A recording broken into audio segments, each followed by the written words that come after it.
Hello, my name is Yves Cazeneuve and I am a trainer. You can see a student of mine riding at the sitting trot. Her name is Paloma. She is only 11 years old and you will agree with me, she is extremely talented. In fact, she is one of the best sitting trot for 11 years old.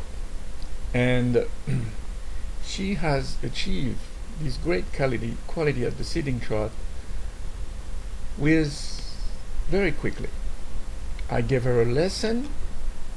I explained thoroughly. I explained that she should keep her upper body behind a vertical line, and I turned around. She did okay, not great, and I turned around and started teaching other adults. And I saw her watching from the corner of my eyes. And the week after that, she was exceptional by herself on pure talent. I want you to notice her head bobs a little bit. It's excellent.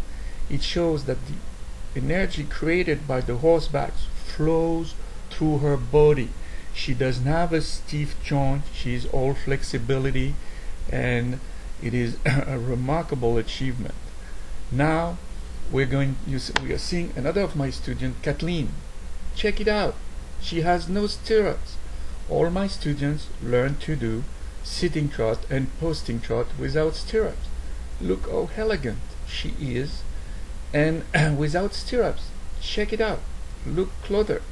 I'm sure you will admire, but she is building her legs, and she is also good at the sitting trot. And now we see again Paloma. Paloma on her own horse, with a green horse, a nice little quarter horse mare with a stiffer trot. And Paloma adapts her position to this horse, which is a little bit irregular. And again, you can see, very flexible, very relaxed, and a very good position at the sitting trot. Now we have a third student of mine, Natalie. And you're going to see some extract of what I call a pre-training test. But it's the same mare that the young girl was riding. It's Flamenca. 5 years old, very green. But watch the frame of the horse. Natalie is a more advanced rider than Paloma, and we worked on keeping this horse into a good frame, lightness. You will see that at the posting trot or at the sitting trot, Natalie is able to maintain lightness in the hands and a good frame. Natalie does the same exercise as the other, posting without stirrup, sitting without stirrup.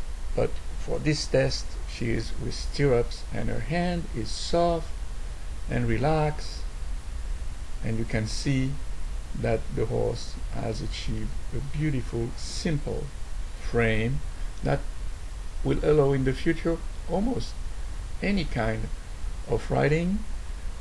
In that is my teaching. Build everything into the horse, and everything, the basis, so there is no limitation to your riding. The sky is the limit. You will have a good seat, independent heads, and the horse will be taught to be flexible and light. You will have learned everything that's necessary for your future. I am here sitting with on my favorite horse, Comet. Very nice, smart, pleasant to ride, and in the next few minutes I am going to describe very briefly what I teach into jumping. I, as you have seen, try to make riders that are full. I mean by that, no shortcut, no instant gratification. Getting a seat, which is very important. Then getting light aids. And then you will see Paloma jumping a simple exercise, sitting between each fence on a very simple grid on her young horse. And then you'll see me jumping with my hand behind my back, and then you will see me approaching fences at different angles and then changing stride. Here is Paloma. You see, sitting trot, the last 3 stride, up, very easy, very simple. That is the #1 most important exercise to learn. Sitting and going with the horse. If you sit between fences, it will be so much easier to be with the horse. It's a huge mistake not to sit between fences. See, the little mare did really good. It was a pleasant exercise. Now I'm going to show an exercise that I ask my student to do. You put your hands behind your back and you sit and you go with the horse. It's also very easy, very pleasant to do.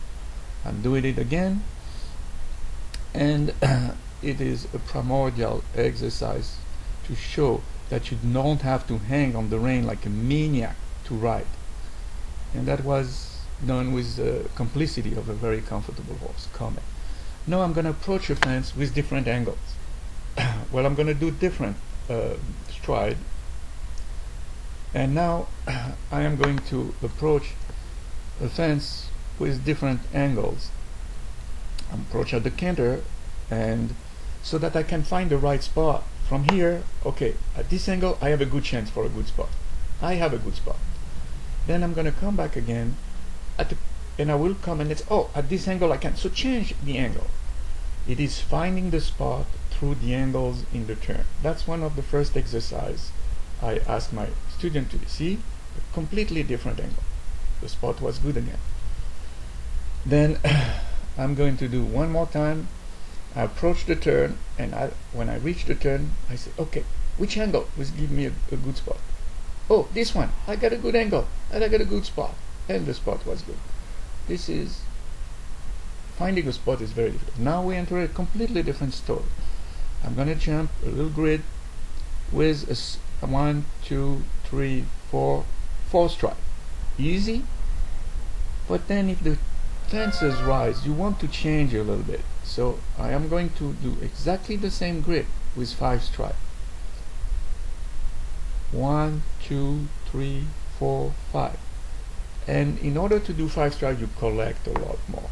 And here, you thought that I was specialized in training riders and jumping and putting horses in frame and doing a lot of exercise with the rider and the horse while being ridden. But one of my most important base of knowledge is on the ground. You can see this is Pia. She is a very high strung horse, but you can see that I'm free lunging her and she's not on the round pen. She follows the rail and goes into the corner. This is the base of good riding. You must be able to have your horse completely obedient and follow the rail. It was trained by a very good trainer before me, but I am the one who asked this horse to go straight on the rail and obey perfectly. And also you can see some, and of course bending of the pole, lowering of the net, submission of the horse. All these exercise, we do that at the walk most of the time, and we also do lateral flexion and moving the weight of the horse from the inside shoulder to the outside shoulder, which is the opposite of what a horse does when he's in the nature. So we do about everything in this teaching. It is now the end of the video, and I'm sure you have noticed that I give you only little tidbits of a very complete instruction method where we go through absolutely all the aspect of riding, but there is no instant gratification, no quick ribbons. It is for you to be able to ride in a couple of years or 20 years from now, dressage, jumping or western. And it's the end now, and I wish you many good rides with your faithful horse.